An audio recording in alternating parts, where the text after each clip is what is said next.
You think you have terrible taste in partners. You don't. You have a nervous system that's doing exactly what it was trained to do. University of Denver researchers found that 82% of anxious-avoidant couples follow the same predictable pattern. It's called the protest withdrawal cycle, and I watch it destroy relationships in my office every single week. But here's what those researchers also found. The couples who understand what's happening to their brains can completely rewire the pattern. By the end of this video, you'll know exactly why you're attracted to emotionally unavailable people or why you keep running from people who love you. More importantly, you'll know the 5 specific changes that make these relationships work. You meet someone and feel electricity. Not comfort, not ease. Electricity. If you're anxiously attached, the avoidant person feels like a mystery worth solving. Someone who just needs the right amount of love to finally open up. If you're avoidantly attached, the anxious person feels like a warmth you've been running from your entire life.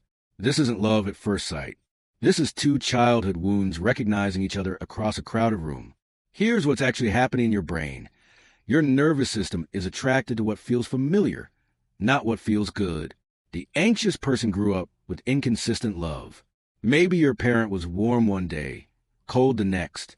Maybe you had to perform to earn affection. So now, a partner who's consistently available feels boring. But someone who's hot and cold, that feels like home. That activates a part of your brain that says, if I just try hard enough, I can make them stay. The avoidant person grew up learning that needing someone meant disappointment. Maybe your cries were ignored. Maybe your parent was emotionally unavailable. So you built walls so high that intimacy feels like invasion. A self-sufficient partner feels empty. But someone who clearly needs you, that triggers something deep. Until their need becomes too much. Then your defense is slammed shut. At first, it works. The anxious partner pursues. The avoidant retreats just enough to maintain distance, but not enough to end things. Then the cycle tightens. Picture this. The anxious partner texts, "Hey, how's your day?" The avoidant doesn't respond for 6 hours. The anxious partner's abandonment wound activates. They send another text. Then another. Now they're spiraling, checking their phone every 3 minutes. The avoidant finally responds, but by now they feel suffocated. The closeness triggers their engulfment wound, so they pull back further. Maybe they go silent for a whole day. This becomes a feedback loop. The more the anxious partner protests, the more threatened the avoidant feels. The more the avoidant withdraws, the more panicked the anxious becomes. Here's the cruelest part. Both partners create exactly what they fear most. The anxious person fears abandonment, so they pursue intensely, which makes the avoidant pull away, creating the abandonment they feared. The avoidant fears losing themselves, so they withdraw, which makes the anxious person chase harder, creating the engulfment they feared. University of Illinois researchers tracked these couples for 3 years. 68% reported the exact same conflicts at year 3 as year 1. The cycle doesn't resolve itself because both people are running childhood programming that's never been updated with adult awareness. The anxious partner becomes addicted to intermittent reinforcement. Sometimes the avoidant is warm, sometimes cold. This unpredictability creates the same dopamine response as a slot machine. You keep pulling the lever because the next pull might be the jackpot. The avoidant becomes addicted to the safety of distance while still having someone who cares. They get to feel wanted without vulnerability. They can retreat whenever intimacy feels like too much. Both of you are stuck. And here's what nobody tells you. You can't think your way out of a nervous system response. But these relationships can transform when both people understand they're not fighting each other. They're fighting their own nervous systems. Change 1. Name it without blame. The anxious partner needs to recognize their panic is a nervous system response, not reality. When you feel the spiral starting, pause and ask, is this fear about right now or about back then? The avoidant needs to recognize their shutdown is a protective mechanism, not coldness. When you feel yourself pulling away, ask, is this about losing myself or about what happened when I needed someone before?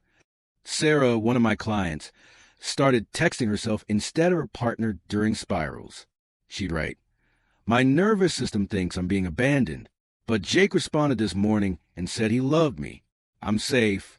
This created space between trigger and reaction. Change 2. Say it instead of acting it out. Replace texting 7 times in an hour with, I'm feeling anxious, and would help to hear you still want this relationship. Replace going silent for 3 days with, I need alone time to recharge, but I'll reach out tomorrow morning. This isn't about us. Direct communication shortcuts the entire protest withdrawal cycle. Change 3. Meet halfway with concrete actions. The anxious partner learns self-soothing. When the panic hits, call a friend. Journal. Do a 5-minute grounding exercise. Instead of immediately reaching out to your partner, give yourself 30 minutes. If you still need reassurance after that, ask for it directly. The avoidant partner learns consistent communication. Check in once a day, even when it feels vulnerable. Say, I love you, even when your walls want to go up. Intimacy is a muscle. The more you practice, the less terrifying it becomes. Change 4. Create agreements that honor both styles. Scheduled quality time gives the anxious partner predictability and the avoidant partner preparation. Maybe 3 nights together for nights apart. Maybe morning texts are guaranteed, but evening flexibility is okay. Include repair protocols. When the anxious partner notices spiraling, they name it, I'm spiraling right now. I need 10 minutes, then I'll come back. When the avoidant notices shutting down, they name it, I'm shutting down. I need space, but I'm not leaving. I'll be back. Change 5. Do individual work outside the relationship. This is non-negotiable. The anxious partner needs therapy to work on their core wound around worthiness. You need to learn you're valuable regardless of someone's availability. The avoidant needs therapy to work on their wound around vulnerability. You need to learn that intimacy doesn't require losing yourself. You see, Davis' research found that 40% of people shift from insecure to secure attachment over 10 years, primarily through relationships that showed up differently than early caregivers did. You can rewire your brain, but it takes consistent, uncomfortable work. Here's how you know if your relationship can transform, or if you're just recycling pain. Are both of you aware of your patterns? Are both of you communicating vulnerably? Are both of you making behavioral changes? Are both of you doing individual healing? Are both of you meeting halfway? If you answered no to any of these, one person is doing all the work, and one person can't fix a 2-person cycle. When both people commit, something remarkable happens. The anxious partner's brain starts learning. Space doesn't mean leaving. The avoidance brain starts learning. Closeness doesn't mean trapped. Mark used to shut down during every conflict. He'd leave the room, go silent for hours, sometimes days. His partner would spiral into complete panic.